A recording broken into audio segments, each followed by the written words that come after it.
morning or good afternoon, depending on where you are. School is now in session. I hope you're in the right spot. My name is Whitney Cox. I'm on the small business marketing team at Google, and I am thrilled to be coming to you live from New York, where I'll be hosting the Small Business Summer School live stream. We are so excited. We're a little more than halfway through the year, and to help you prepare for a strong second half of 2018, we have Constant Contact, Google, LinkedIn, and Vistaprint coming together to help you learn about lessons to help grow your business and prepare you for a successful 2H and holiday season. All right, I am thrilled that we will be having a packed agenda for you today. First, we have Julia Cabral from LinkedIn teaching you about Social Marketing 101, Dave Charest from Constant Contact teaching you about Email Marketing 101. Thirdly, we'll have Stasia Kudras from Google teaching you Local Marketing 101. And then lastly, Kristen Johnson from Vistaprint is going to be teaching you about Holiday Marketing 101. Then, following those back-to-back presentations, we will have a live Q&A where we'll bring all four presenters back on the screen to take your questions live. To ask one, head to Twitter and post your question with the hashtag SmallBizSchool, and then stay tuned to possibly hear it answered live. All right, with that, to kick us off, get those pencils and the notepads ready for your first lesson. We have Social Marketing 101 with Julia Cabral. Hi, my name is Julia Cabral. I lead small business consumer marketing for LinkedIn, and I'm excited to talk to you guys today about how you should market yourselves socially on LinkedIn. First, let's start with why. As a business owner, you're the face of your business, and how you show up on LinkedIn establishes credibility, not just for yourself, but also for your business. People and your customers want to do business with people that they know, that they like, and that they trust. LinkedIn gives you the opportunity to establish yourself as someone who's credible and someone who your customers will want to do business with. So today we'll give you everything you need to know to market yourself and your business on LinkedIn. We'll talk about the power of your profile, your connections, and how you should interact with your network. The bottom line is that LinkedIn is an opportunity not to be missed. Market yourself and establish credibility for yourself as the face of your business, as well as for your company. Let's dive right in. It all starts with your profile, so that's where we're going to start today. Throughout the session, we're going to use Derek as an example. Derek is fictional, but I guarantee you his story is made up of real stories that we see every day on LinkedIn. For the sake of example, let's say that Derek started his own design agency, which is called Low Design and is based in Minneapolis. Again, for sake of example, let's pretend that I am looking for a design agency and I'm looking for someone in Minneapolis. I've heard great things about Derek and about Low Design. So what do you think the first thing I'm going to do is? Most people, like me, would go and start their search for Derek on Google. So I'd go to Google, I'd type in Derek's name, and I'd hit enter. The great thing about LinkedIn profiles is that they are built specifically to be optimized for searches. So that means when I type Derek's name in and I get my list of Google search results, the link to Derek's profile is very likely close to the top there. And I invite you to try that for yourself. Try Googling your own name and see what happens. See if your own LinkedIn profile shows up within that first set of search results. I bet you it does. So let's say I Google Derek and I click on his name because I want to check out who he is and I want to consider doing business with Derek. If Derek's profile isn't filled out and looks like this, he is totally missing an opportunity to connect with me, a potential customer. Total missed opportunity. So let's help Derek fill out his profile. It all starts with a photo. A photo is so critical to making yourself visible on LinkedIn. We've got some great stats on this slide. You get 9 times more connection requests, 21 times more profile views, and 36 times more messages when you add a photo to your profile. So this is super important. It doesn't have to be a professional headshot. In fact, it doesn't have to be a professionally taken photograph at all. You could totally take a selfie with a neutral background. The most important thing is that your face is front and center and whatever you're wearing reflects the type of business that you're in. I probably wouldn't take a picture of myself with a selfie at a bar and crop out my friends and my drinks, but anything with a neutral background that focuses on your face and who you are is totally fine. So once you've got your profile, Let's start adding more information. One thing that we recommend is to add your industry. It seems a little bit nuanced, but we see over 300,000 people searching on LinkedIn every week and using that industry filter when they search. So if you're in the design agency like Derek is, make sure you show up in LinkedIn search results when someone's looking for designers. So adding industry to your profile is a little known tip that can help you become discovered much more frequently. Like it says on the screen, you can get up to 9 times more profile views. So that's a really important piece of your profile. The next thing is to use your summary section. That summary section shows up right below your face and your title on your LinkedIn profile.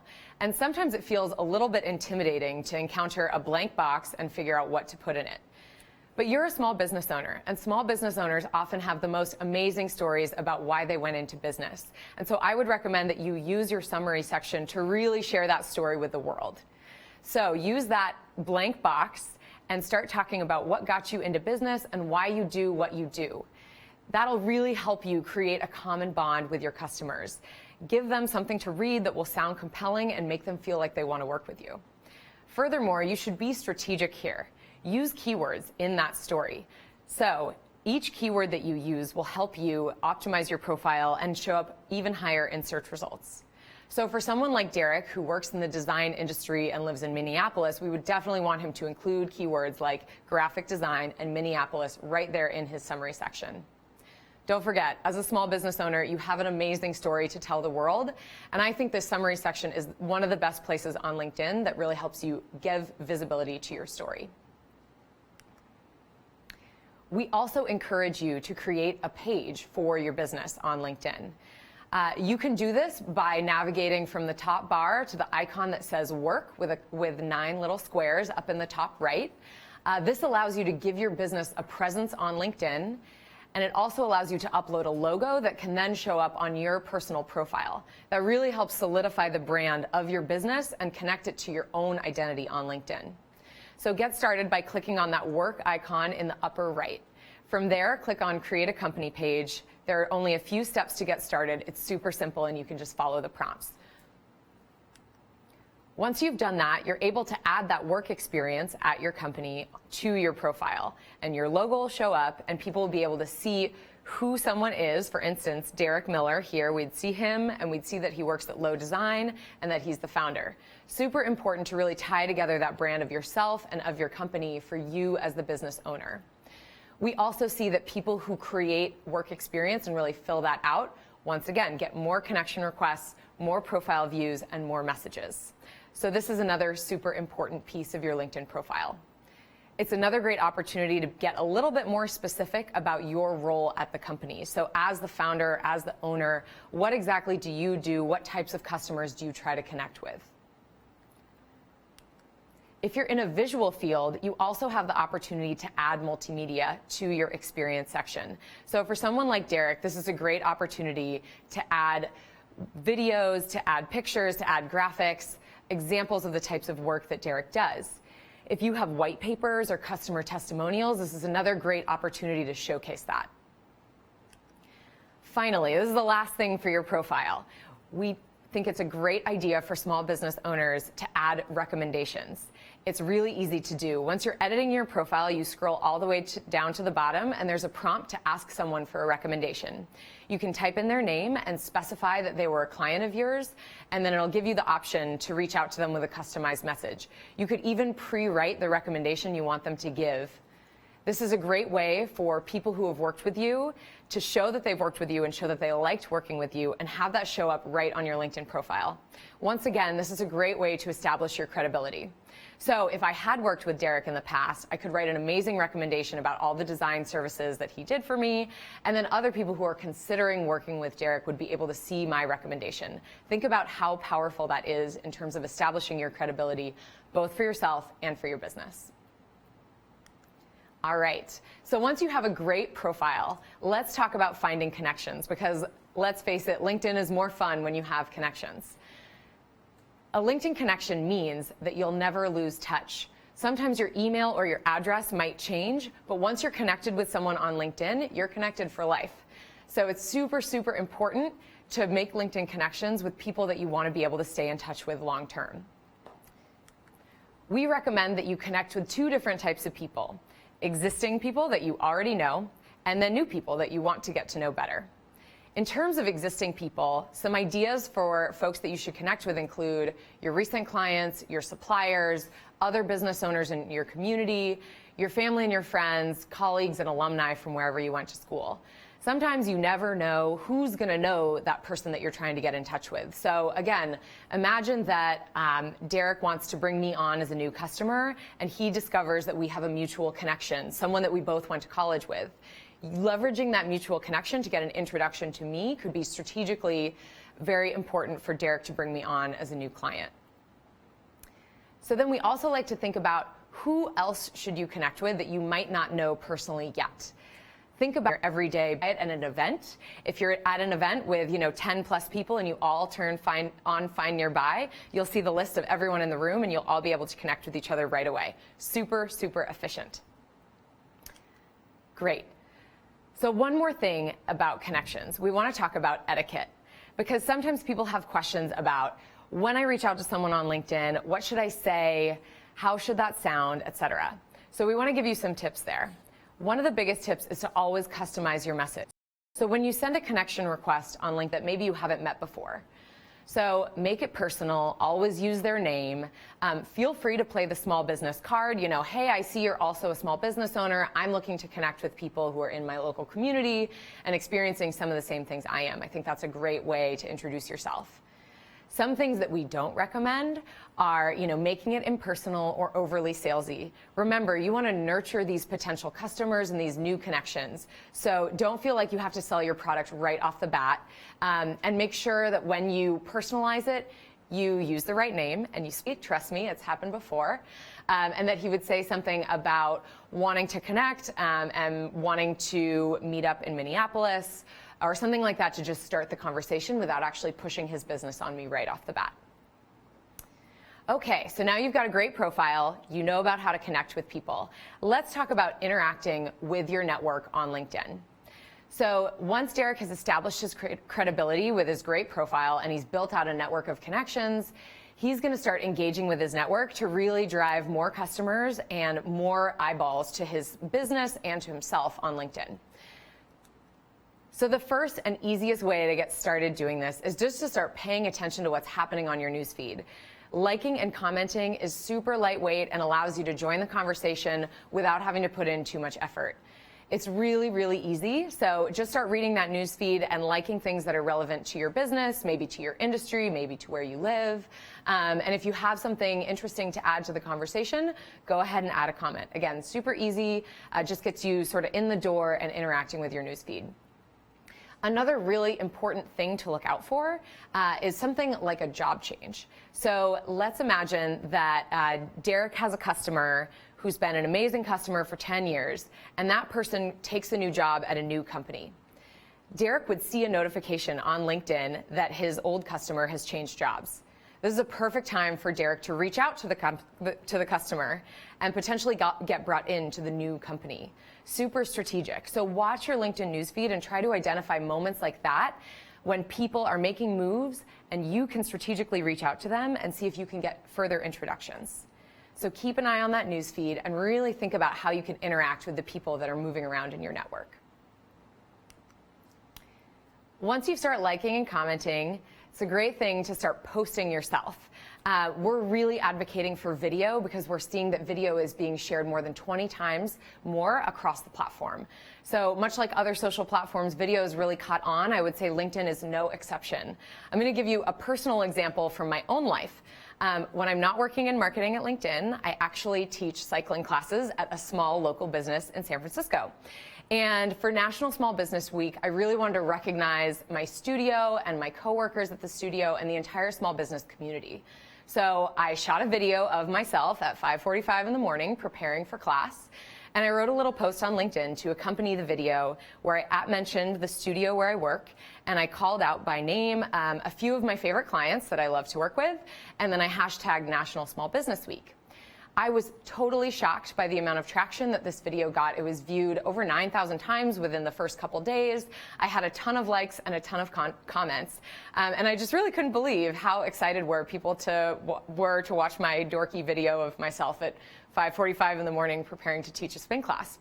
The other thing that I noticed was that the views of my LinkedIn profile increased by over 400% week over week. That seems incredible in terms of getting eyeballs on my profile. You might be wondering how I knew that. LinkedIn exposes some really unique information about who looks at your profile. It's really hard to find this information anywhere else, so be sure that you check it out. If you're a free LinkedIn member, you'll be able to see the most recent 5 people who have viewed your profile in the last 90 days, and you can upgrade to premium to see the full list. This is a great thing to keep an eye on. And again, let's go back to the example with Derek and think about how you can use this page strategically as a small business owner. So let's pretend this is Derek's Who's Viewed My Profile page. And if you look closely, you'll see that I, Julia Cabral, have viewed Derek's profile sometime in the last 90 days. So if I were Derek and I saw this, this would be a perfect time to recognize that a potential customer was viewing my profile. This is such a strong signal that Derek has a great opportunity to reach out to me. So if I were Derek, I would see who's been viewing my profile, identify any potential customers on that list, and then say, hey, I noticed you were checking me out. I would love to talk to you more about the services I offer. I think that's a perfectly great lead-in. So keep an eye on that Who's Viewed My Profile page and watch how when you post more content, the views of your profile go up. Okay, I've covered a lot, and so let's take a quick moment to review. If we go back to our friend Derek, he used his profile and his network to establish his credibility and connect with key people to help him and his business stay top of mind. So I'll urge you to take a moment to think about what your own LinkedIn profile looks like. I know a lot of people feel like it's a heavy lift to update your LinkedIn profile, but really take a moment to reflect because you're a small business owner and you have an amazing story to tell. And your LinkedIn profile can be an incredible asset in helping you tell that story in a really visible way. So go back to your profile, invest just 20 or 30 minutes in thinking about how your story can come to life on LinkedIn. Beyond that, there are a ton of other things that you can do on LinkedIn, from hiring employees to paid marketing products. There's a ton more information for you, and it's all available at smallbusiness.linkedin.com. Everything I covered will be there, and then information on all of our other products is there as well. So I'll urge you to go to smallbusiness.linkedin.com to recap what we just learned and then learn even more. Thank you so much. So glad to talk to you this morning. I'm going to bring up Dave next. Dave is from Constant Contact, and he's going to talk about Email Marketing 101. Thanks.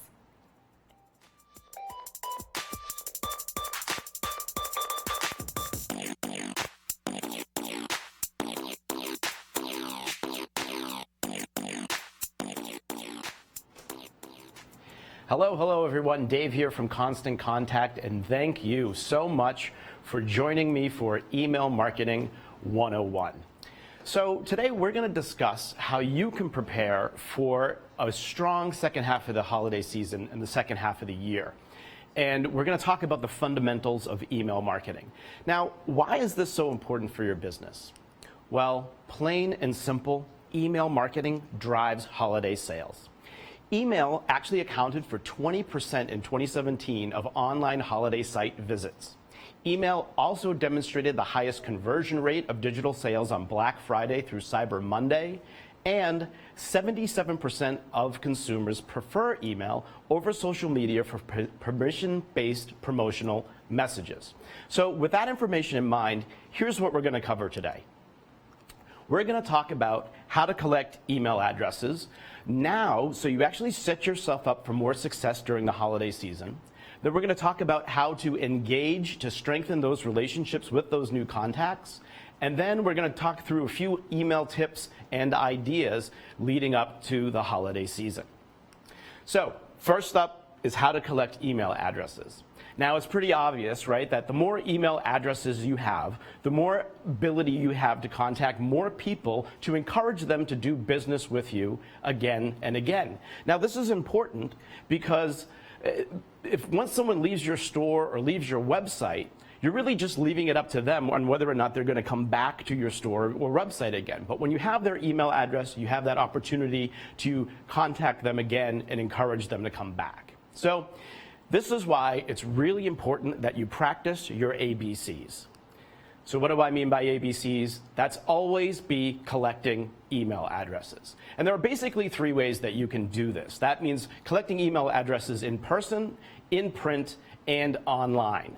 Now, Constant Contact, as you might imagine, offers plenty of ways to help you do this in each of these scenarios, whether it's scanning business cards with our mobile app, or hanging up signs around your store to allow people to text in their email address to you, or using pop-up forms on your website. All of these are ways for you to always be collecting email addresses. Now, here are a few things to think about when you're actually collecting these email addresses.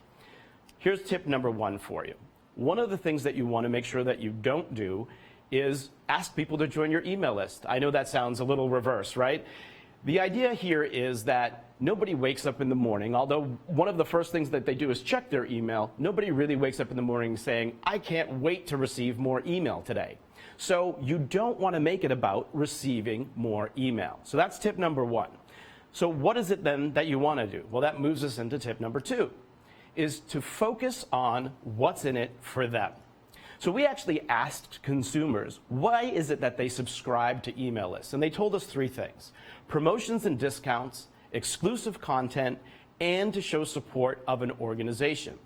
So when you set this up in a way that you're presenting something valuable to them, that's going to give you more ability to collect those email addresses to people. So more people are going to be willing to give up that information for you. So let's take a look at some examples of how you could ask using this information that we know. So if you take a look at the screen here, there is an example here from a business to consumer business. So this is somebody selling retail. And what they're doing is, instead of saying join our email list, they're saying actually get 15% off your next visit. And they're setting up some information and they're positioning it that way. So it's positioning what the person is going to get in exchange for their email address. Now, if we look at another example of a business to business or B2B company, here's Giraldi Consulting, who's actually saying sign up and receive a free consultation. So it's about the consultation, and again, not the email list. And let's look at one last example here from a nonprofit organization. Here you can see that they're saying sign up to receive our free adoption guide. And this is actually setting up success on both, one, helping their potential user or email address that they're collecting, helping them better use their service by adopting the right type of animal, but also support the organization goals, right? So this is why it's really important. Again, in all of these scenarios, we're not positioning it as email, but positioning as what you're going to get in exchange for that email address. So here's what you need to remember through all of this. First are those ABCs, right? Always be collecting email addresses at any chance you can, whether that's in person, online, or in print. Secondly, don't make it about email. Once again, focus on what's in it for them. Okay, that's going to move us here to part 2. How to engage and strengthen relationships. Now, this is really important. What we recommend that you do is when somebody joins your email list, you want to engage with them right away. And what we recommend is that you do a welcome series, and that's a series of 2 emails, and I'll show you what those look like in a second. But why is this so important? Well, welcome emails are actually incredibly effective. 3 times the transaction and revenue per email over regular promotion emails is what they drive. 86% lift in unique open rates, 196% lift in unique click rates, and 336% lift in transaction rate. So as you can see, welcome emails, that ability to talk to somebody right away after they've joined your list, are really important and incredibly effective for you. So let's take a look at what that welcome series looks like. So we recommend sending 2 emails in this series. Email 1 is on the screen there, and this is your welcome email. And the idea here is that you're going to send that email to someone immediately. Once they enter their email address, they're going to check their inbox and they're going to find this email here. And the goal here is to deliver the asset that you promised them. So in this example, you'll see they enjoy the 15% off that we had talked about. Right? Once they get that information, you'll also be able to welcome them to your list, let them know that you're glad that you've joined them, and then set expectations or reaffirm those expectations of what they're going to get from you moving forward. Okay? So that's email number 1, the welcome email. Now, if we move to email number 2, we call this our invitation to connect. Now, this is something you're going to send a few days later. And the idea is to invite them to connect with you or let them know how they can reach you. right? So if you're active on social media channels, you're going to want to put those channels there so that they know that they can connect with you there. Now, not only does that give you another opportunity to stay in front of them and stay top of mind with these contacts, but if they engage with you on those social channels, that's actually an opportunity to get in front of their connections, which also make great prospects for your business. The other piece here is also to just let them know the pertinent information about your store, whether that's a physical location or online, and let them know those ways that they can contact you, okay? So let's recap here.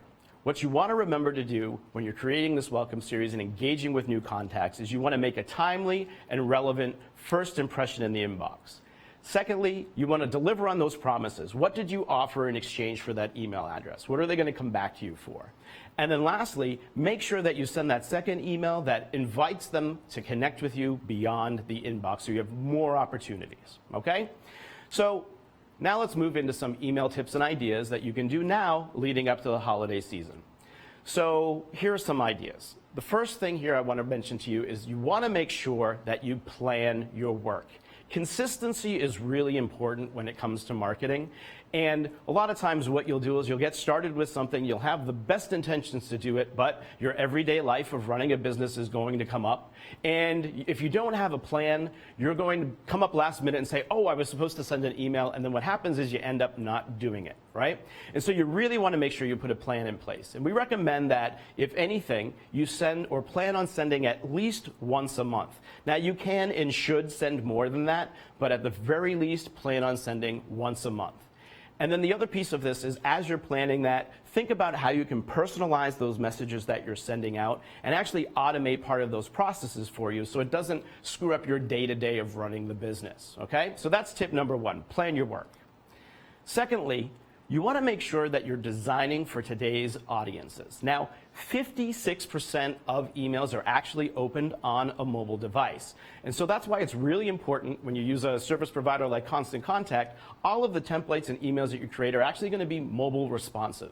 And basically what that means is that those emails are going to adapt to whatever screen that they're being read on. So whether that's a tablet, a desktop, or a mobile phone, they're going to look great across all of those devices.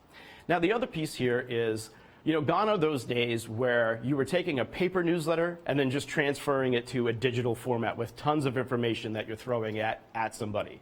What we find is that the emails that work best are emails that are focused on trying to get somebody to or achieve a particular goal. The goal for your business, but there's one action that you want to have somebody take, right? So anything that's in your email that does not help somebody take that action is what we'd consider non-essential, and you want to remove that information so you can focus on getting somebody to do what it is that you want them to do next. Now, a simple way to think about this is picture, paragraph, call to action, okay? Let's move to our third tip here. Now, our third tip, and we mentioned this a little bit before, how we ask for email addresses, but the idea is to remember to always be providing value. Focus on the customer, focus on the contact. What is it that they want to receive from you, right? We mentioned promotions and discounts. We mentioned exclusive content, and we mentioned ways for them just to show support, right?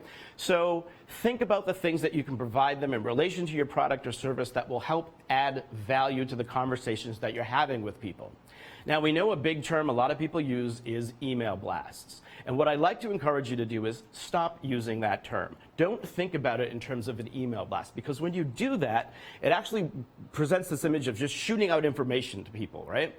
And the idea is that there are actually people at the end of that, and you want to provide that value to people. So think about it as sending messages to people rather than a blast of information, right? And then look for ways that you can actually ask for feedback. Find out what it is that they're looking to receive from you. Ask them. Encourage them to engage with you, because the more people do that, the more connected they feel to your business, and the better you can use that information to create more personalized messages and get ideas for the types of things that you're going to send to people.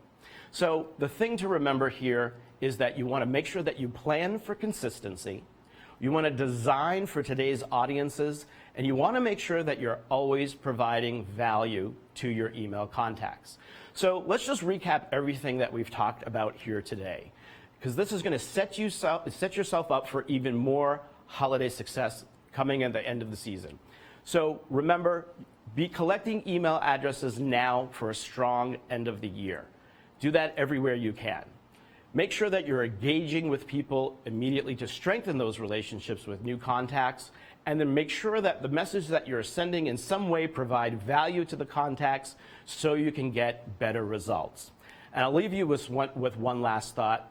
You can do this. And I just want to remind you that Constant Contact is here with these powerful, easy to use tools, world-class support, and education when you need it to help you be more successful. Thank you so much for your time today. I appreciate the opportunity to talk to you. And with that, I'm going to pass it off to Seja about Local Marketing 101. Thank you.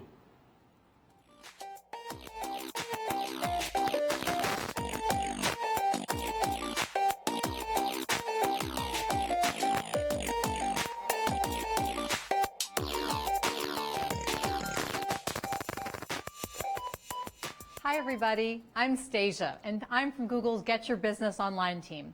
Today I'm going to talk about how you can get a head start on the holiday shopping season using a product called Google My Business. And you can use that to connect to local shoppers who are searching for you in their moments of need.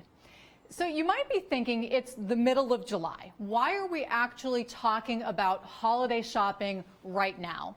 Well, the answer to that question is that it is not too soon. It is time to start. We have found that 55% of searchers are actually beginning their research in October or even earlier. I can't see your hands out there. I know there are lots of people watching, but how many of you out there have already started thinking? Maybe some of you have even purchased holiday gifts for this upcoming season. What that translates to you as a business owner is that it is time to start getting ready for this. You need to make sure that when people are searching, and they typically search online, that they can find your business when they're looking for products and services at that moment in time. And today, I'm going to show you one easy way to do that, that free tool called Google My Business. So, here is the agenda for today. I'm going to talk about 3 different things. I'm going to talk about first some trends that can help you get started thinking about what people are doing this shopping season. Then I'll introduce Google My Business and show you how to set it up and some of the things that are inside. And then third, I'll offer 4 tips for getting the most out of Google My Business to help you connect to those local shoppers this holiday season. And not only that, but actually to engage with them. So with that, let's get started. So let's start with those trends. I mentioned that shoppers are beginning their research on products and services really early.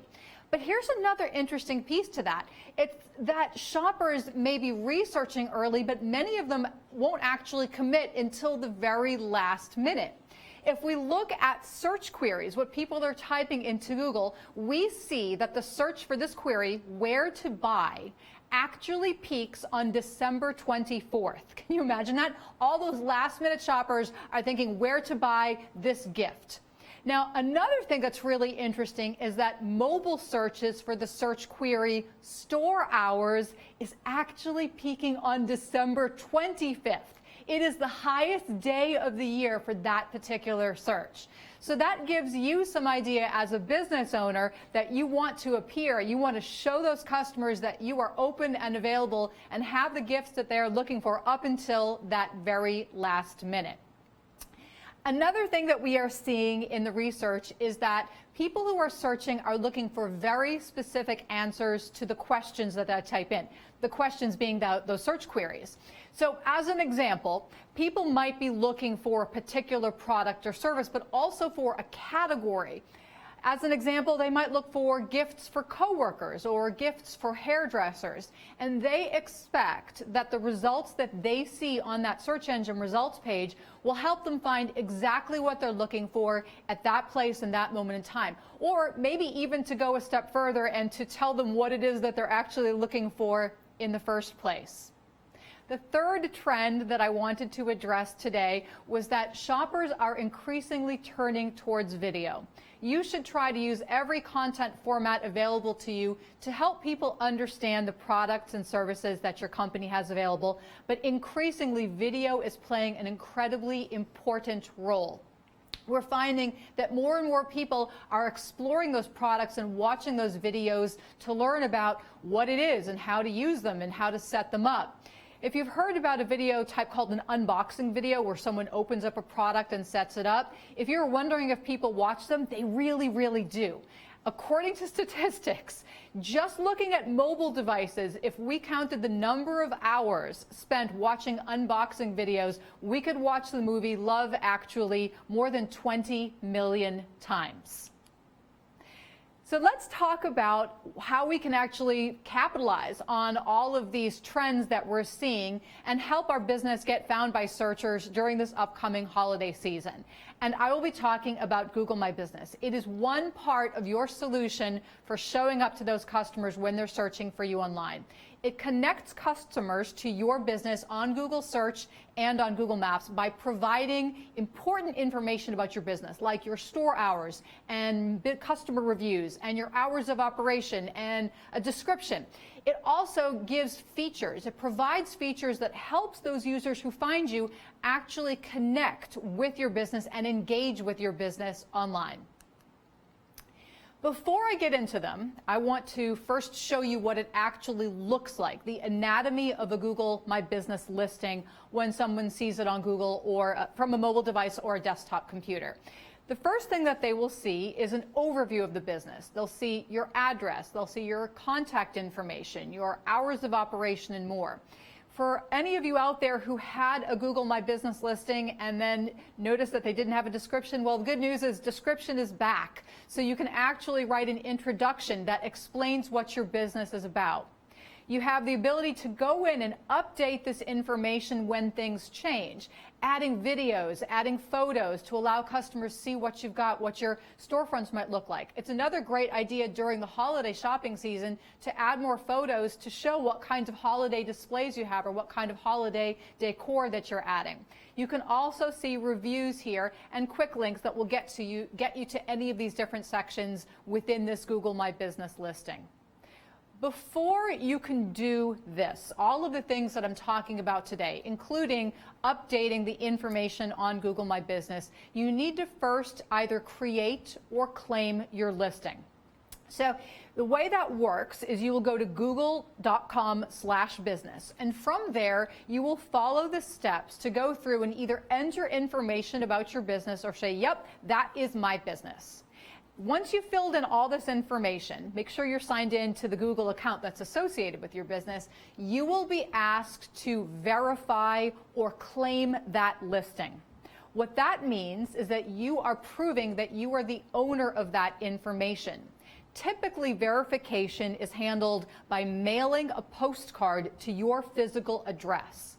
Once that postcard arrives, it will have a PIN code inside that you can then enter into your account, and that proves that the mail got there, you have the PIN code, and that listing is yours to edit and update. So that is your first order of business, to make sure that you have created that listing and you're starting with that verification process, because that will need to happen before the updates that I'm going to show you can go live.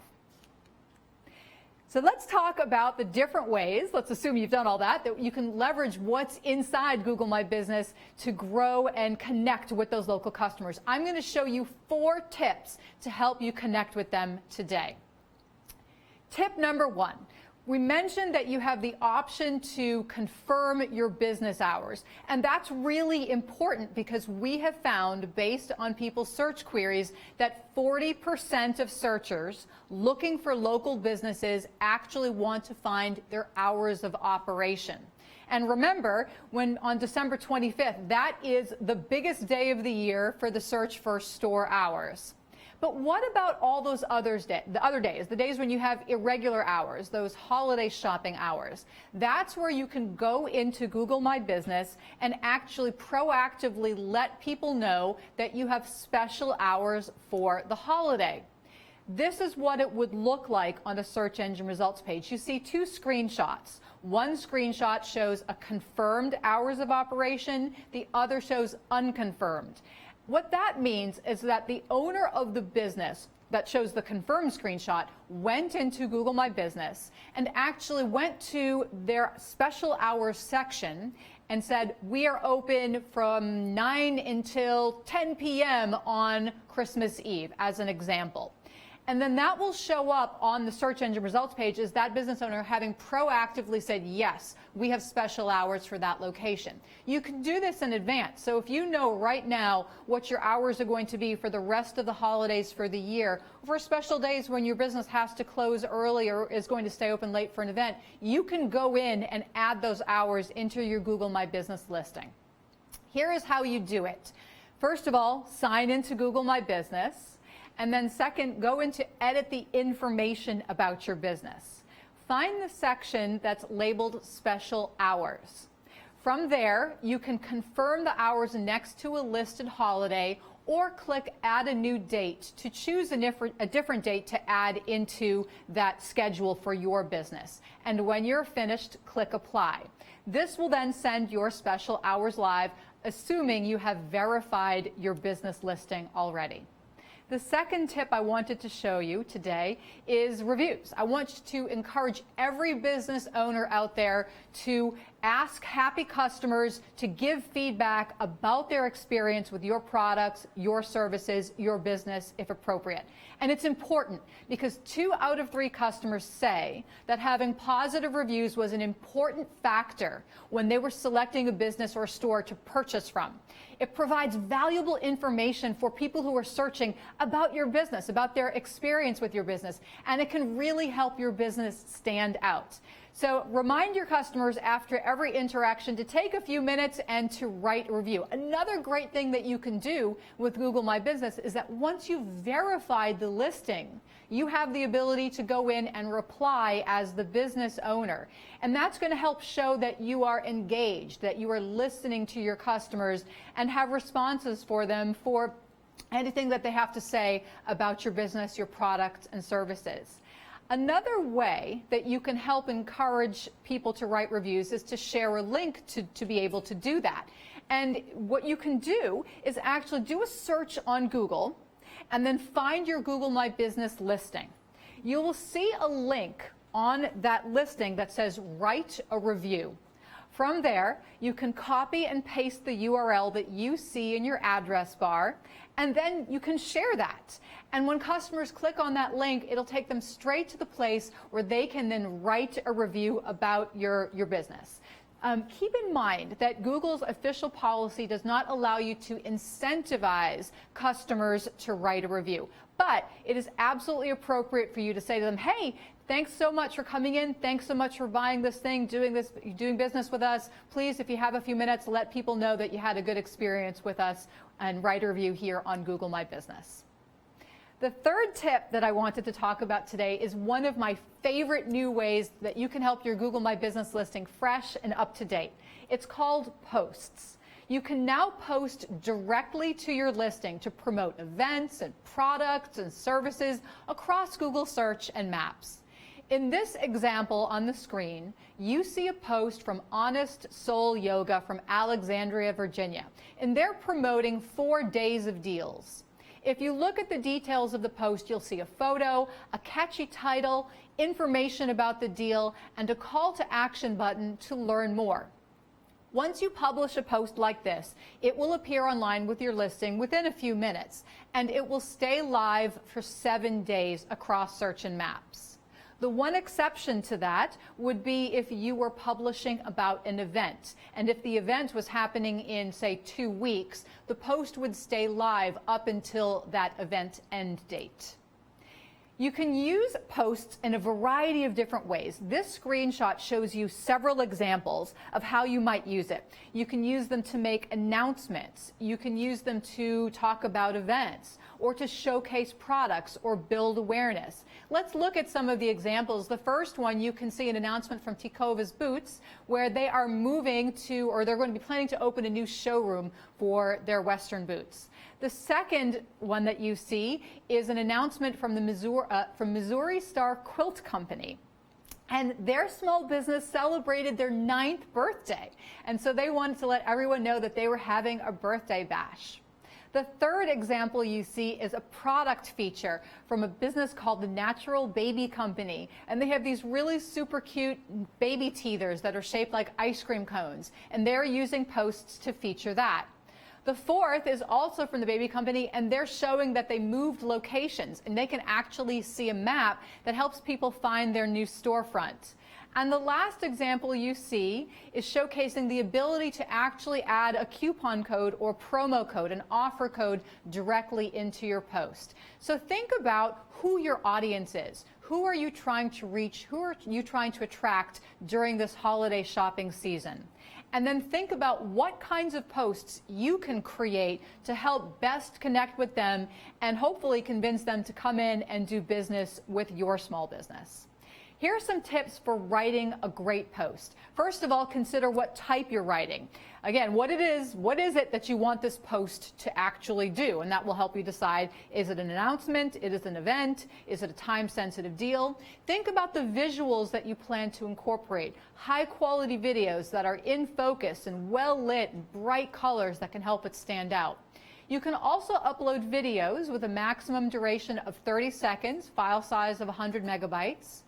For an event, you actually have the ability to add a title, up to 58 characters, about 4 or 5 words. One quick tip here is that the name of your business is already going to appear with this post, so you don't need to include the name of your business with the title, which will give you more room to work with.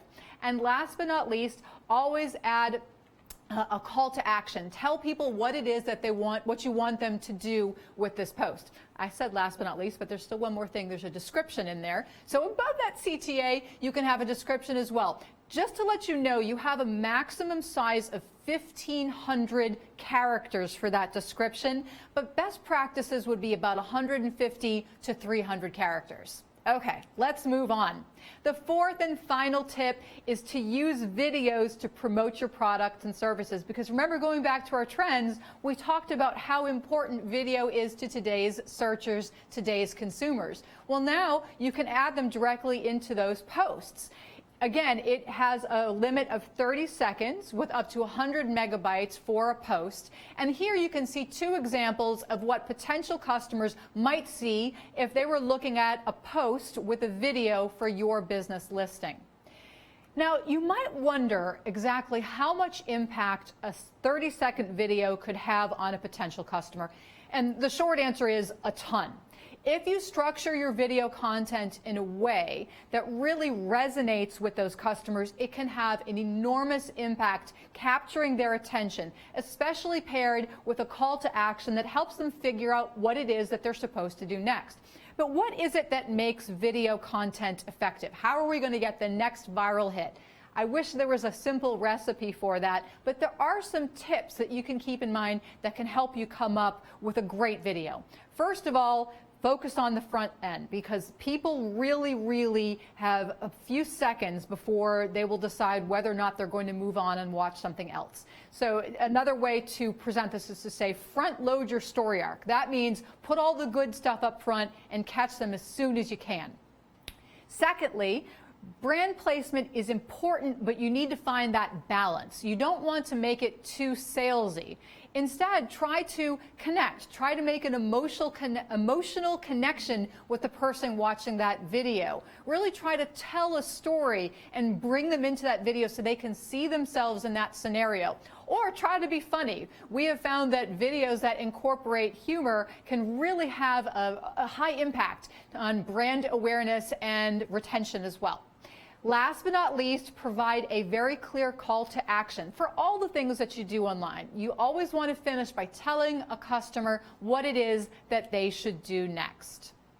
So with that, let's recap what we covered today.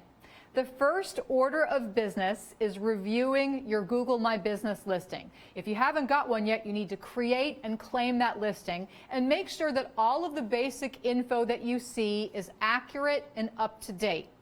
Now to go specifically into our holiday shopping tips, first, confirm your special hours so holiday shoppers know when you're open for business. Second of all, encourage happy customers to write reviews about their experience so people will feel comfortable saying, yep, this is the store where I can go in and find what I'm looking for and have a good experience.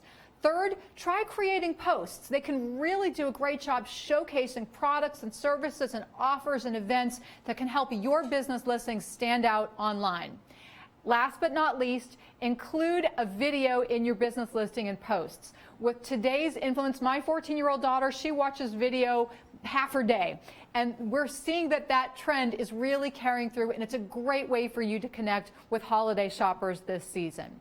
So with that, my name is Stasia, and I am going to pass the mic to Kristen Johnson from Vistaprint, and she's going to talk to you about Holiday Marketing 101.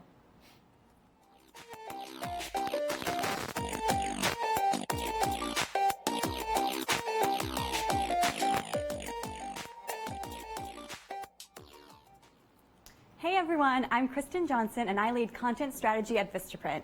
I'm here today to walk you through Vistaprint's Holiday Marketing Guide, our step-by-step planning guide to help your business stay on track this holiday season and set you up for success.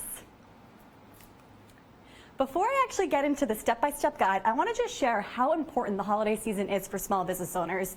In fact, nearly 1/3 of business owners say that the holiday timeframe the success of their business is entirely contingent upon a successful holiday season. However, when it comes to their marketing, they really don't know where to begin. Not only do they say that they have a lack of fresh ideas, but they also don't have a significant amount of time to actually devote to their marketing during this time. In addition to time, they also don't have massive budgets to devote to their marketing. In fact, on average, small business owners will spend roughly $560 on their marketing during this 3-month time frame.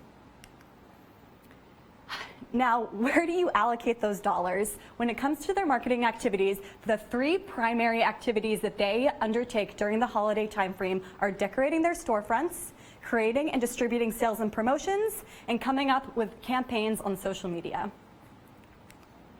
Now, how can you make the most of the holidays? We have our step-by-step guide that I'm going to walk you through chronologically so you can really understand where to devote your time and resources during the holiday season. Now, bear in mind, all of these tips aren't for everyone, but hopefully your small business can glean some tips and tricks to apply to your marketing this year. We've broken our guide down into 3 distinct phases, the first of which you can start as soon as right now and lasting all the way through until around the October timeframe. Now, remember, if you start early, you have more time to relax with friends and family when the peak season truly hits.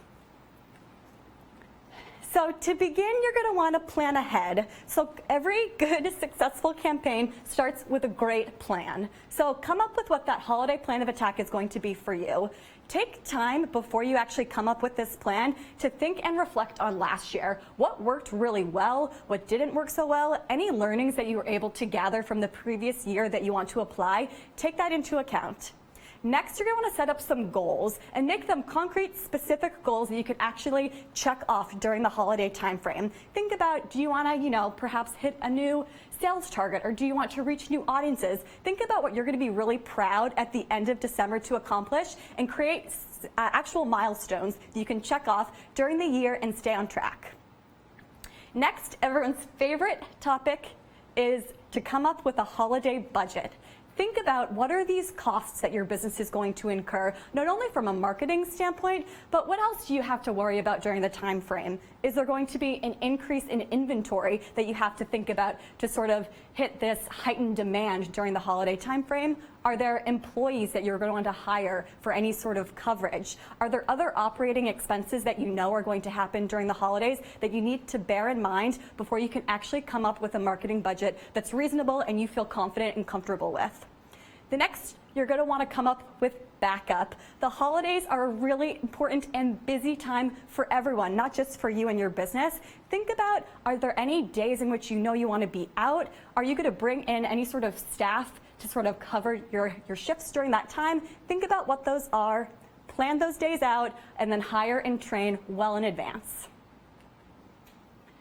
Now, the next thing is to do some research. The first is to go and look at what your competitors did in previous years. See if there's anything that you are going to want to apply to your own marketing plan this year. One great idea is to actually go to their social pages, look and see what they did. Were there any promotions that they ran that you can potentially alter or apply to make them work for you? Any other social campaigns which they actually, uniquely connected with their customers that you're inspired by? It's a great exercise to do at this stage in your planning.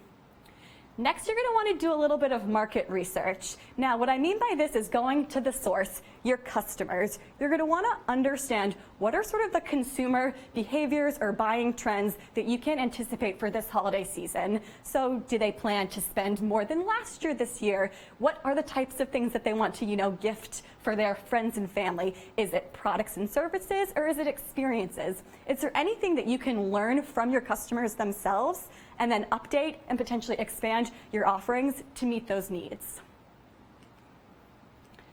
Now that your planning is, taken place, you're going to want to just get your house in order. The holiday season will come very, very quickly, so the more that you can plan ahead, the better. First, you're going to want to really prepare your inventory. This is also a good time to take and reflect on last year. Did you end up having excess inventory at the end of the season, or did you miss out on potential demand by not ordering enough in advance? Plan ahead, get everything ordered, and then you'll feel much more organized when the peak season hits. One thing to note, though, is I would also take stock mid-season. Understand what products are selling really quickly, what maybe isn't doing so well, and then you're going to want to alter and update not only your inventory, but your promotional strategy accordingly. Your website is going to be a very, very important place for your business during the holiday time frame. You're going to want to clean it up well in advance. More and more consumers want to shop online. They want it to be really convenient, and you need to be able to meet those needs. Ensure that your website is up to date for that increased amount of traffic during the holiday time frame. In addition, more and more shoppers are wanting to purchase products directly from their phones. Is your website mobile optimized? If not, now's a pretty good time to make sure that you've gone through those necessary steps so that your consumers who are shopping from their phones can actually make an easy transaction on your site. If you don't actually sell your products online, but you do have a web presence, there's a couple of things that you may want to update as well. First, if you have any sort of seasonal hours or promotions and sales, make sure that you give it that online exposure to your website so any customers coming to find you online will see that information. Now it's time to come up with your holiday sales. So I'm talking about Black Friday, Small Business Saturday, Cyber Monday. These are really going to be your major revenue drivers during the holiday time frame. So think about what makes sense for your business to actually participate in. If you have a brick and mortar location, you're going to really want to, focus on Small Business Saturday when consumers are encouraged to go out and shop locally. If you just have an online business, maybe Cyber Monday is the sale that makes a little bit more sense for you. Whatever it is, figure out what those sales are, what are the launch dates, how do you plan to advertise, what's your targeting strategy, are you trying to, reach out to new customers? Think all of this through and plan it out accordingly so you have a plan in place before you actually activate on these activities. This is also a great time frame to get some professional photos. You're going to be spending a lot of money and time creating marketing materials and collateral that you're going to send out to your customers, and you really want to put your best foot forward. So think about what are the top products that you're trying to promote. Do you have any seasonal offerings that you maybe don't already have photography for? Take some time to do a little bit of a photo shoot. If you want to be a little bit scrappy and do it yourself, we actually have a great guide to a perfect photo that you can see linked to on the bottom of this slide that will give you some tips and tricks that you'll be able to apply. Now you're ready to come to Vistaprint and order and design those marketing materials. So you're going to want to think through what are these goals that you have and what are the proper materials for me to be able to hit those goals, whether it's getting banners, postcards, flyers, posters, foam boards, whatever the products that are going to arm you with everything that you need to be successful, you're going to want to purchase. Think through when designing these products as well, what exactly do you want them to say? What are the promotions that you want to be there? Do you have a call to action, whether it's a limited time offer, a free gift? Think of whatever it's going to take for the consumer who receives that piece of collateral to actually come and purchase from you this season.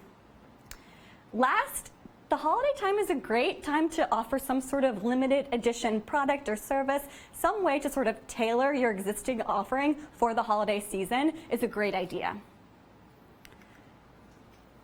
We've made it through the early phase, and now we're into the mid phase. This takes place around the November timeframe, and it's typically when some of your bigger sales are going into market and you're really generating the majority of your revenue for your business. It's time to get into the holiday spirit. So what I mean by this is to sort of holidize your store or your website. Most businesses, those in particular who have an actual brick and mortar location, love to decorate their storefront. In this picture, in this example, this is Brooklyn Artery, and they were actually inspired by the Macy's storefront in Manhattan, and they actually applied what they had done on a much smaller and more DIY way for their business. So it's a great idea to actually look at these larger companies and see if there's a way that you can be inspired by what they're doing and recreate it on a smaller scale. For more inspiration, we also have a guide to decorating your storefront that's also linked on this slide. And if you have a website, you can do a little bit of a refresher too for the holidays, updating your photography or maybe adding some festive design elements. Anything to make you get into the spirit is a great idea. In addition to any marketing collateral, it's a great idea to also send out some holiday cards for your small business customers. Often business owners think it's more of a personal gesture to send a holiday card, but in fact, it's actually a great way to show your customers just how important they are to you and your business this season. In addition, you could even include a holiday card with any new orders that come through in the holiday timeframe as well. Now, before your major sales go into market in the mid-November timeframe, it's a great time to actually say thank you to your customers. So whether it's sending a thank you card or a gift, either in addition or in lieu of a holiday card, it's a great idea to maybe send a note, a mug, a calendar, another branded promotional item. It can end up serving as a seasonal or even an annual reminder to your customers and make sure that your business is top of mind throughout the following year. In addition, don't forget to say thanks to your customers on social media. Again, you're about to sort of hit them with these major sales, so it's a really genuine gesture to thank them for their business and being a customer of yours for this past year. Now it's time to promote these major sales. Again, you've planned this out ahead of time, so it should be really easy to get these into market after Thanksgiving. If you're a storefront business, there's a couple of products that you should think about and really ensure that you have front and center during this major promotional time frame. One is banners or signage, anything that you're going to want to put outside of your store to encourage foot traffic to come through the door. A design tip for banners, oftentimes consumers try to clutter these large products with too many messages. Don't do that. Ensure that you have a simple, strong message to catch the eye of someone passing by and entice them to walk through the door. When you think about the merchandising inside your store, that's important too. And think about what products can actually be, placed on the walls, whether it's foam boards or banners, to encourage the consumers who walk through the door and guide them to any sort of featured products or deals. Don't forget about announcing your social promotions online as well. I know this time of year with Black Friday and Cyber Monday, it seems like it's probably hard for your business to sort of stand out from the crowd, but think about it. Your customers are conditioned to shop during this time frame, and you're going to be missing out if you don't actually announce your sales on social as well. Think about allocating some dollars to even boost these posts as well, and you can target, particular business owners that you may not typically reach with your existing content, and you'll be able to get new audiences to come to your store. We've almost made it. We're now in the peak phase, which is in December. There's just a few more things for you to cross off your list as you head into this final end of the season. So in terms of last minute adjustments that you may want to make, the first, now that sort of your major sales are behind you, there's still some time left in the season, so you might want to take some time to actually analyze the results of those major sales, not only to understand what can work for the following year, but to make any last minute changes. Don't forget about those last minute shoppers. See what products were particularly popular and flying off the shelves. See if you can update inventory levels and maybe push out a new promotion to sort of take advantage of these shoppers who are waiting until the last minute to come to shop with you. Then there's always the last minute holiday arrangements to take care of.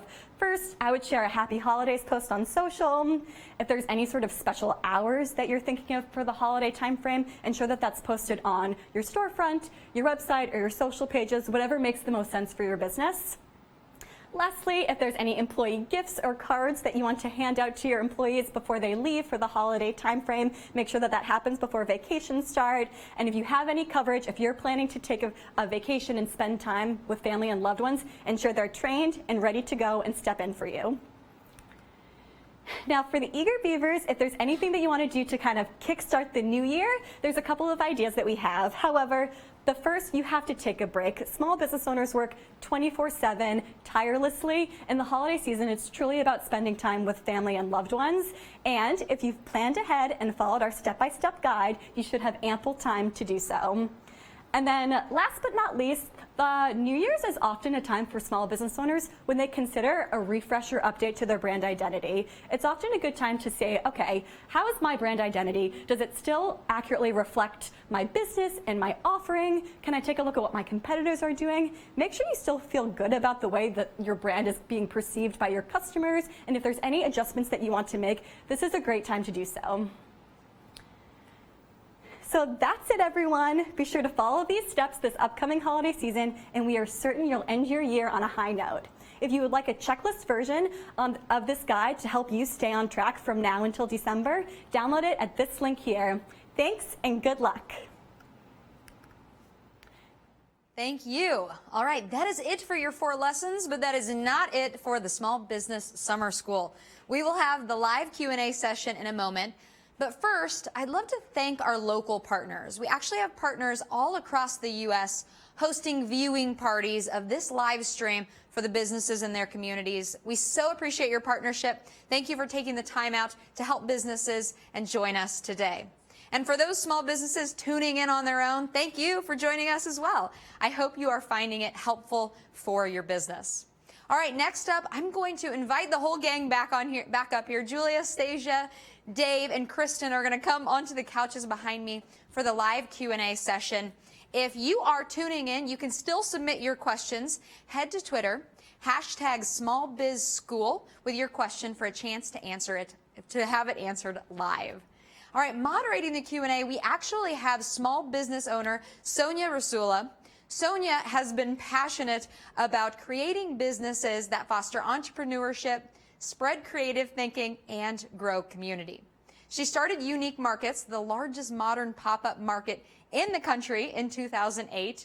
And in 2014, she opened the Unique Space, an office and entrepreneurship space whose mission is to provide opportunities that help entrepreneurs, designers, and artists grow. All right, with that, please give a warm welcome for Sonia and the Q&A panel. Thanks, Whitney. Hello, everybody. Thank you for joining us from all around the world. I'm super excited to have all these great experts here. We've been getting a lot of great questions. I also wanted to just let everyone know that you will be getting an email with all of the presentations from the 4 experts, so look for that email in the future. Okay, let's dig in. This is a great question. This first one is for Dave. Okay. Someone wants to know how to use an editorial calendar, which is something that I'm familiar with because I used to be a journalist, and especially they don't want to feel like they are annoying their customers. They are a retailer. And so more specifically, what can they do other than a promotion-based email to help their business? Okay. Great. So, as I mentioned in the presentation, one of the most important things that you can do is actually plan, right? And so I just look at it in those terms, and we like to think of it in 3 steps. So the first thing you want to do is just take a sheet of paper, write down the months of the year on it, and then think about, all right, are there any major holidays or things like that that make sense for you to communicate about for your particular business, right? So write those down, get those down there.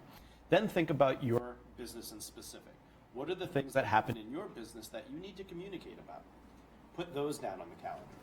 And then if you notice you have any empty dates in there or empty months or things that you're like, oh, I don't know what I'm going to talk about there, what you can do is there's actually all of these like made up holidays that we have now, right? One of the examples I always like to use is like National Grilled Cheese Day, right? Something like that. Like look for those opportunities for things that you can like connect onto. Like, so the example I give is like, even if you don't sell cheese or grilled cheese sandwiches or something like that, you might be like, hey, it's National Grilled Cheese Day. You can get these cheesy t-shirts, like do something that can have some fun, right?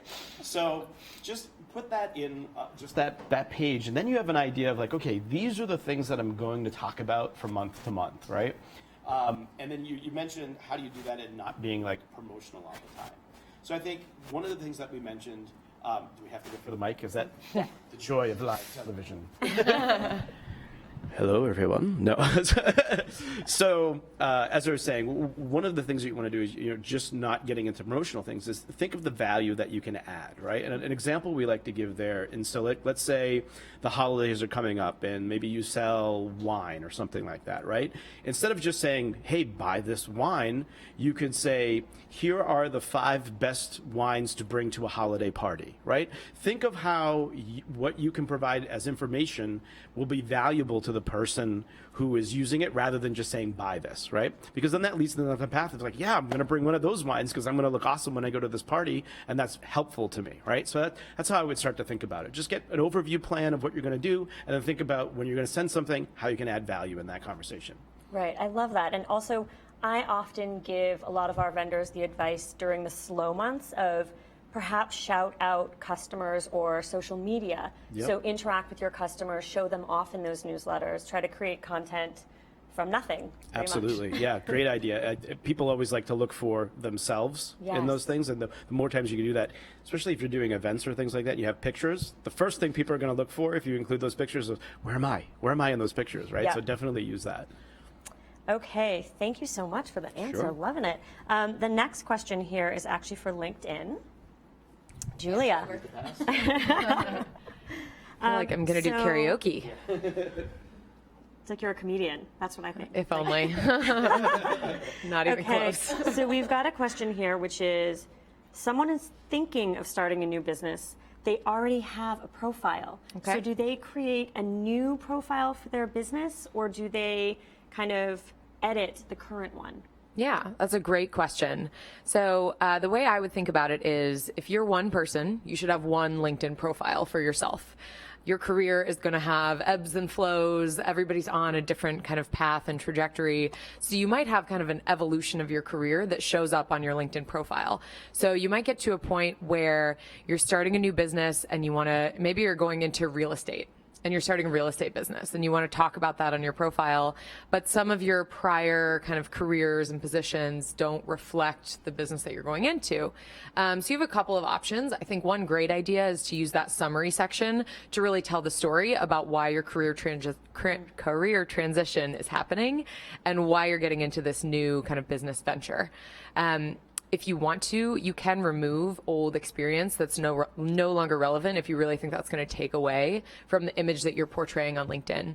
And then the last thing I would say is, I mentioned in my presentation that you can create a page for your company. So you're one person, you should have one profile, but you can create an additional page that represents your company and your business. So that's sort of the way I would approach that scenario. It's a great question. Yeah, that's a great one, especially for me. I have multiple businesses. So. Exactly. One profile, multiple company pages. Okay, Yeah. Perfect. This one is for Kristen of Vistaprint. Great. So if this person has a lot of followers and a good outreach, and they're wondering if Vistaprint has a refer a friend program or ways that they can let other people know in their community about the products and services that you have. So that's a great use case. We don't necessarily have a refer a friend program, but we do have services that they could probably leverage if they're looking to explore new audiences. It depends if you mean on like the local level or more on like the digital level. We have products for both, so I'd have to dig into that a little bit more. But thinking about, like, for instance, if they're trying to expand and target new customers in their local community, we have, for instance, like a postcard mailing service. So that's a really great service that our business owners see a high amount of value in. But for instance, we have some social offerings as well. So it depends on their objectives. So I'd have to, talk with them a little bit more closely to see how we can meet their needs. Perfect. And what is the Twitter? How can they talk to you directly, to Vistaprint? Oh, at Vistaprint. Perfect. Yes, I have access to it, so I'll respond. Great. And then I've got one for Google. We've got a lot for Stasia and a lot of Google questions. You've got this. I got this. Okay, so this first one is really, really great. I know my staff is interested in this too. does it cost anything to have a Google My Business listing? Did I not answer that question? Yes. If I hadn't said that, a Google My Business listing is free, and that's one of the best things about it. It's one of the easiest things that any business owner can do right now. It applies to businesses who have storefronts, a place where visitors can come in and during set hours, and it also applies to service providers. So if you offer goods and services in a particular area, for example, if you are a handyman and you will go to anywhere within 50 miles around your home address, you can actually hide your home address so people don't know where you live, but then it will show up in the map in the area where you actually offer your products and services. So it is free. Okay, perfect. I'm going to actually shoot another one to you right away. Okay. Because this is a great one that just came in. How do you use email marketing as an agency where you deal with both artists that you represent, but also clients? So there's two different customers that you're speaking to. Email marketing? I think that's a Dave question, yeah? Actually, that's a Dave question. Yeah, hold on. I'm passing the mic. That's an excellent question.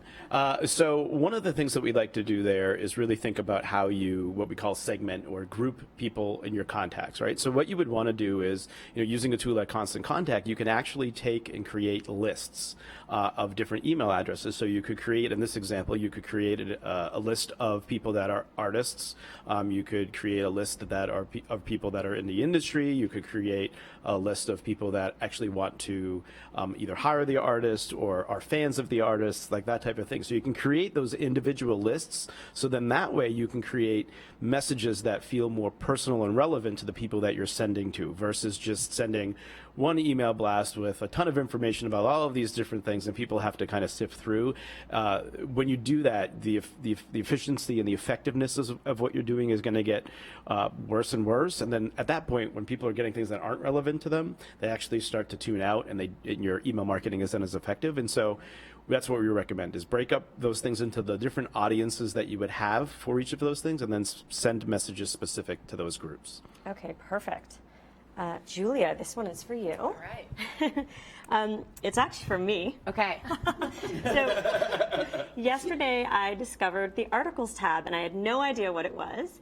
And I loved that you taught me about articles. I think it's such a smart way for business owners and really anyone on LinkedIn to have a larger voice than just a couple sentences that are in a post. So can you talk about articles a little bit more? Sure thing, of course. So in my presentation, I talked about video, and we also sort of touched on, as you mentioned, short form posts, which would be just a couple sentences. Yeah.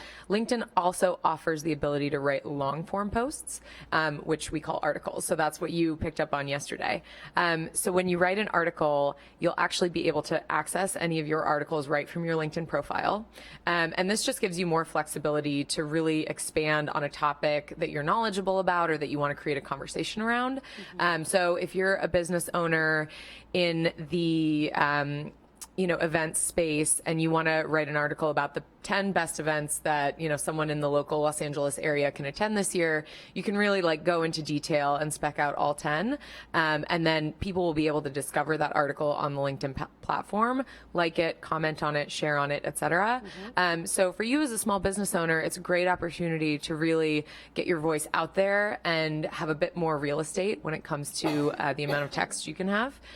So if you have a story to tell, if you have something that you want to go into more depth on, it's a great opportunity to write an article, and then people will be able to find it right from your profile. Yeah, I am definitely stealing that idea of the 10 events to go to. I'm glad that was a good idea. And actually, I've got another one for you. Great. So a lot of the people that I work with are small businesses. They're retailers, and so they know there's this pressure that they feel right now, knowing that the holidays are coming. So what are some of the top products that these retailers and brick and mortar storefronts can start thinking about and ordering in anticipation for the holiday season? Sure, it's a great question. So when you think about someone who actually truly has a brick and mortar location, your objective is to try and get that foot traffic that's walking by your store through the front door. So I would recommend to invest in some of our larger signage products, anything like banners or A-frame signs or anything like that, which you can put on the outside of your store and encourage people to come in. Again, also, if this is a local business, like I mentioned, the postcard mailing service, it's a great way to get your local community aware of any specials you may be offering to encourage them to come and shop. So I would focus primarily, on just trying to get that sort of like the merchandising of your store and get people to try and walk through the door. Perfect. It's all about that traffic. Exactly. Okay, I'm going to throw back to Anastasia. Okay. Thank you. I love this question. Okay. I'm sure I will too. So can special hours be done on a reoccurring basis that don't need to be manually input every year, like Christmas hours the same every year? Right, and you're like, why do I have to do this over Yeah. and over again? One of the neat things about Google My Business is it has an API, and this allows you to set up lots of recurring or planned or scheduled changes into your account. So for any kind of recurring action like that, I would use the API to set that up. It's a little technical. I'm not going to get into the specs on how to do that. But a lot of the folks who are watching are with partners today.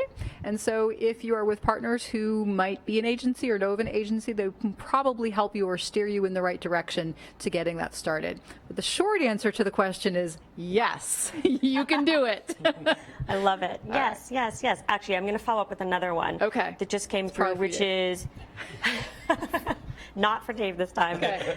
So this person has multiple store locations. Okay. And they're wondering, do they need to create multiple My Google Business pages, or is there a way to very easily have multiple locations under one page?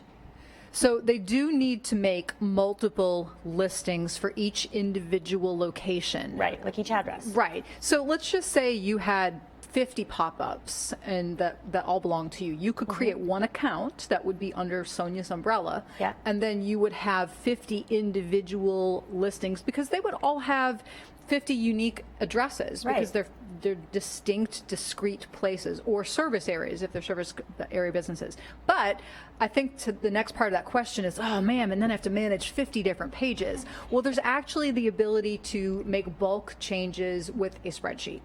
So that is going to simplify things immensely. And we have instructions in the Google My Business Help Center, or if you're working with a partner who can help you, they can certainly get that set up. But for any of the folks out there who have, dozens, hundreds of locations, there are ways to actually automate that. And the API can also help.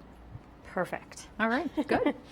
That will help someone like me that has multiple locations. Yes. And you want them to be on the map. I mean, if you have 10 or fewer, you probably may as well just do it manually. But once you start getting past 10, that's where the official official recommendation, the breaking point to start using some of the more automated features. Right. Perfect. For anyone out there that has more than 10 locations, good for you. I know, congratulations, nice work. Right. Right. Okay, I'm going to throw it back again to LinkedIn. This is a LinkedIn question. So many great questions coming in, everyone. This is amazing. Okay, so is there a way to ask people why they want to connect or to try to interact with people before you decide to accept or, hate to use the word reject, but reject them? Yeah, so if someone customizes the connection request that they send to you, so let's go with an example. Let's say I sent you a request to connect. You would get a notification that Julia Cabral has requested to connect with you, and I would have customized that message to say, Sonia, it was so great meeting you in New York, et cetera, et cetera. And from there you can respond through the LinkedIn messaging kind of tab and ecosystem, and so you could follow up and ask for more detail. I think that's appropriate. And my rule of thumb is that I accept connection requests from people that I actually know and have met, or someone who reaches out and has a really specific reason for wanting to connect with me that I find compelling. So if someone were to reach out and say, I loved watching you on the Small Business Summer School live stream, and I really want to learn more about XYZ on LinkedIn, I would consider accepting that connection request so I can follow up with that. Yeah. Get 500 now. Yeah. Maybe 1,000. Okay, and this one, it's interesting. This one is for Google, but I honestly think that it can apply to a couple different businesses here. How do you deal with bad online reviews or people who are trolling? And You can start. We always get back to this one, don't we? So One of the questions I get a lot from the small businesses that I work with is it more beneficial? They're almost afraid to even start with reviews because they're so worried about having an individual negative review. I think now with today's consumers, my experience is that everyone expects that there's going to be someone out there who isn't happy. My rule of thumb is that if the majority of your reviews are positive, if they reflect a good experience with your products and services, that's going to far outweigh an occasional negative review. The nice thing about Google My Business is that once you have verified the listing, it gives you the ability to then publicly respond to that review. And the timeliness of the response and the professionalism, the nature of that response goes a very long way towards helping people see, okay, well, this business owner is paying attention. In response to what you asked about trolling and things like that, so one thing that you could try would be that if you had looked and it was from someone who's clearly, you had no idea who this person was, one thing that I would, or one technique I might say is, hey, thank you so much for your feedback. I can't seem to find a record of you, but here is my email address or here's my contact information, and please follow up so I can, figure out who you are. And that in itself, I think, goes a long way because it lets people know that, okay, there might be something going on here. So that's one way that I would handle it. Do you guys have any other ideas or suggestions for these? Ooh, Kristen's got them. Okay. I completely No, I completely agree with what you say, and I actually think that there's a lot of power in online reviews, particularly for small business owners. I think oftentimes the immediate reaction is to delete it or get rid of it, but think about that as feedback. I mean, I think you can take whatever their experience was and apply it to improving whatever their particular issue was. And then similar to what Stasia said, I think a disgruntled customer, if handled properly and publicly and forums such as an online review, can turn into a lifelong customer of yours. So I actually think I wouldn't shy away from it. I would sort of take the negativity, take it as feedback, and then also, publicly, It's publicized customer service. Exactly. Yes. It really is. And there's always going to be trolls. We have them at Vistaprint, many of them on social. So there's some people that not to actually engage with. But a one-off, negative customer experience, I actually think you can right that wrong. Yeah.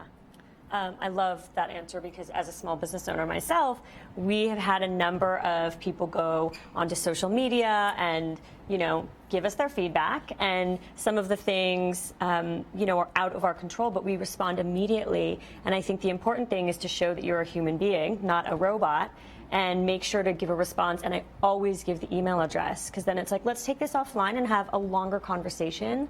And usually 99.9% of those people email and say, thank you so much for listening. And we've turned them, which is great. And then once you are in touch with them, you can then say, would you consider now amending your review?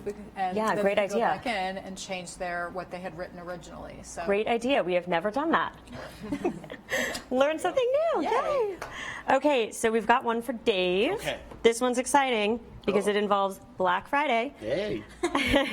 Okay, so this person wants to know, what is the best email content for Black Friday? It's intimidating. What should he do? Wow. Well, Black Friday is really all about promotions and discounts, right? And so I think that's really what people are looking for at that particular time of year is how can they get a good deal, right? Everybody wants to do that. And so I think, you need to really think about what is best for your business. Obviously, you don't want to create something that's going to put you in a hole necessarily, right? But think about the types of things that are popular for your particular business. What are the things that you sell most regularly, or what are the things that you're hearing in terms of feedback from customers that could be something, and maybe it's not even a promotion or a discount. Maybe it's something that you're giving in addition to them buying something that would add value to that transaction, right? Because I know sometimes people don't want to necessarily give promotions and discounts, right? And so in those situations, what can you do that's additive to that experience? So it's not that they're just getting the thing that they're paying for, but they're getting something in addition to that.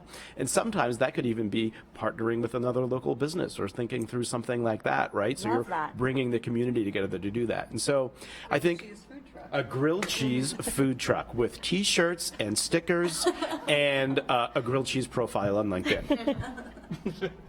Okay, perfect. Okay, so I've got another great question here for Julia. Great. I'm looking to make my first employee hire this year. Congratulations. That's awesome. How can I utilize LinkedIn to help with that? It's a great question. Congratulations. So the answer is you can absolutely use LinkedIn to hire people. My follow-up question to you would be, are you looking to hire someone full-time or part-time? Because we actually offer different products for both of those things. If you're looking to hire a full-time employee, we have a product called LinkedIn Jobs, which is great for small business owners who want to be able to post a job on LinkedIn and find qualified candidates. And then we have a different product called LinkedIn ProFinder, which matches small business owners with freelancers who can offer freelance services. So if you need to bring in a marketing consultant to help you get through the holiday season, or maybe an additional designer or something else to help you, brave that holiday rush, LinkedIn ProFinder is a great option to bring on freelancers that can help you with those busy times. You can find more information about all of these things by going to smallbusiness.linkedin.com. Perfect. Speaking of food trucks, all the food truck talk got a question. This is for Stasia. Is there an efficient way that I can use Google My Business for a mobile business? I own a food truck. An efficient way. So here's how I would do it. Because that food truck doesn't have a permanent, presumably doesn't have a permanent affixed mailing address, they would need to set a service area, basically where that food truck would, how far you'd go. Then, on top of that, what I would use is that posts feature that I talked about today. And I would use that for timely updates. This is actually about to be about my favorite part of the year in Nashville, Tennessee, because we have the Nashville Shakespeare Festival, which starts running in a few weeks and all the way through September. And it's this food truck extravaganza. And what I would do if I owned one of those food trucks, I would put posts as, we will be at Nashville Shakes, with King Tut's, food here on this date. And that's how I would probably do it, to let people know where I was on any given day. I might also have an email list and use that to communicate where I was going to be on a given day. Any other ideas for promoting a food truck? Okay. All right, Dave's going. I'll add a little something there on the email side, right? Because I think time and time again we find that email is a huge driver of action like that, right? Like people, what makes it so effective is that you have people that have raised their hand. Like a lot of times you say email and people immediately go to spam. And you know what? Yes, it's spam if people are not adding you to their list in the correct ways, right? But what makes it so effective is that email is that permission-based marketing, which means somebody has said, yes, I want to hear from you, and they've put that information in and given that to you because they want to get it, right? And that's why when you do send that email to let people know where you're going to be or do that, you're going to find that that actually drives a lot of action around that. I would hazard a guess that a lot of people actually found out about this event today because they received an email about it, right? And so it's just, and I think we've had quite a bit of people watching today and a lot of people that registered for the event, and so we're very happy with that, right? And I think email is a big driver of that. Yeah, so actually this kind of fuels another question I have in my head, which is, because you're right, small business owners and pretty much anyone in general, all of us can probably say we're intimidated by sitting down and writing something or creating something, that pressure. What are ways that some of the small business owners can utilize email to make sure that it doesn't go into the spam folders? So is there great advice you have on subject lines, or what are some of the tips you have for not being in the spam folder? Yeah, so some of those things are, for one, make sure that you're getting permission, right? You don't ever want to add anybody to your list just because they were here, I'm going to add them to my list, right? You want to get explicit permission from them, right? And the best way to do that is to make sure that they're either going to your website and signing up, or they're actually entering that information. We have this really cool tool where you can actually text your email into a number and then get added automatically to your Constant Contact account, which you started using. Yeah, it's so cool, right? So that when people are on the go, they got their phone, they can do it right there, right? And when you get that permission, you do that. You want to avoid things like spammy words, or I think actually. What are some of those spammy words? So spammy Help words, me out here. those things like you don't want to do things like all caps. You don't want to do things like free or like, those things that kind of come across as like, I mean, you've seen them, right? You've seen that, like, if you go to your spam folder, that's a good way to look. And you see the subject lines you see there, don't use those. Right. Right? This is actually an interesting thing that I think this is from our own personal experience. We have a newsletter for our blog, and anytime a new post is published, you get an email from the people that have subscribed to that, and we actually sent the title of the post was "Action Required. You need to do this thing." And what was funny is that because of that headline for the thing, when that went out in email form, it was actually flagged as, you might not want to do what this is saying because it is not. And so that was a good learning for us right away. We were like, oh, right, didn't even think about like how that would happen there. And we actually sent a follow-up email to let people know, hey, you may have seen this from us, and this is why that happened. And so we actually used that as an opportunity to let our people know too that, like, look, keep this in mind as you're doing those types of things. Because of those words, the robots kind of detected that as like something you might want to keep an eye out for. So those are some tips I would say. Just look in the spam folder and see what's happening there, and try to stay away from using those types of things. Right. Great advice. Thank you. Sure. So I've got another one here for Julia. And actually, before that, so I love the new, what is it that you were just talking about, the name specifically for like events that we can use with GPS? Pro Finder. Oh, Yes. no. Find Nearby. Find Nearby. Okay, so with my event, Yes. Unique LA, Unique Markets, Yes. we've got 5,000 people in a room, and it occurred to me while listening to you earlier, that is such an amazing feature because all of the small business owners can connect and find one another. Yeah. Just like that. So Yes. I can't wait to use that new service. Okay, so we've got a question here, and we've only got time for a couple more questions, just to let you know. Do people have to write their recommendations or testimonials, or can they just copy and paste things from existing Google reviews? Yeah, it's a great question. So what I would recommend is, let's say that I'm a business owner and Stasia wrote an amazing review of my business on my Google My Business page. So I would go to my LinkedIn profile, I would ask for a recommendation, I would direct that at Stasia, and I would just take the extra step of copy and pasting what she had written on Google and then address it. Say, hey Stasia, I saw you wrote this great review of my business on Google. I'd love to have it show up on my LinkedIn profile as well. Do you mind just adding this text and, approving this recommendation? I think that would be like a pretty easy way to manage that. Perfect. Okay, so the last question that I have here is actually for everyone on the panel, and it's a quick answer. Just what is your one piece of advice to get ready for the holiday season? I can start. I echoed this over and over in my presentation, but plan ahead. I know it seems strange to plan for the holidays while it's the middle of the summer, but you'll be so thankful that you actually took the time right now to sort of tick off some of those things so that when the peak season hits, you're not, crazed by the frenzy and you feel really prepared. Yeah, that's great. I'll go a different route and say really think about your story. I talked a lot about, how your story comes to life on your LinkedIn profile. I think the holidays are a really feel-good time and people love to tell stories and your customers will resonate with stories. So it doesn't necessarily have to be for gearing up for holidays. I think it's always a good time to think about what's your story. But I would, take a little bit of time over the slower summer months to reflect on that and maybe think about how you could create an interesting campaign around that during the holiday season. I love that. And now, yes, time is of the essence because once the hecticness hits, small business owners will not have the time to be able to think about that. So now is the perfect time. Dave.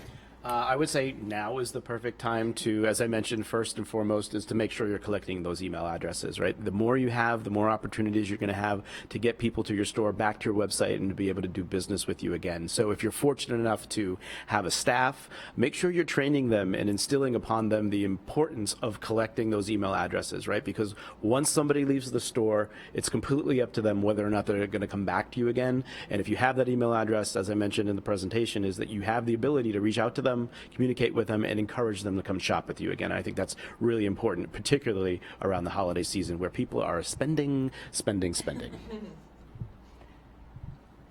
And sort of building off of the don't wait theme, one thing that's true with pretty much anything that's on the web with Google products is that as time builds, you build more authority. And if you were thinking about creating a Google My Business listing and experimenting with features like posts, if you waited for a few months, you're doing yourself a disservice. So it would be better to start now, starting creating that editorial calendar, because you're basically building up and establishing yourself as this is a listing with good content and good information, which is going to be more likely to surface you when people are doing those searches. And that applies to your website as well. So I love that thought, that idea of the editorial calendar. And I would start right now and mapping that out for the rest of the year. And I know it's July, but start now.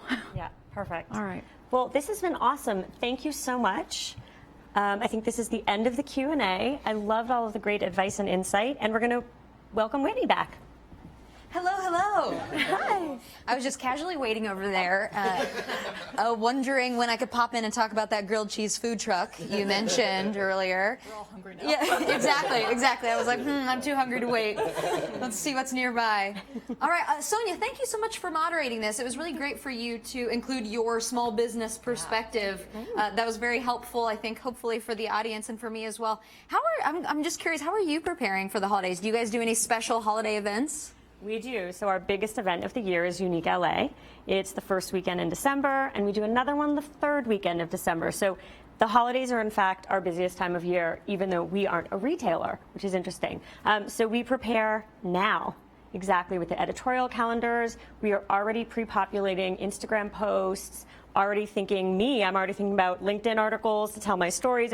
This is what's going on in my head. But yeah, the team does it all in the fall so that in the actual kind of November, December, we're not running around like chickens with our heads cut off.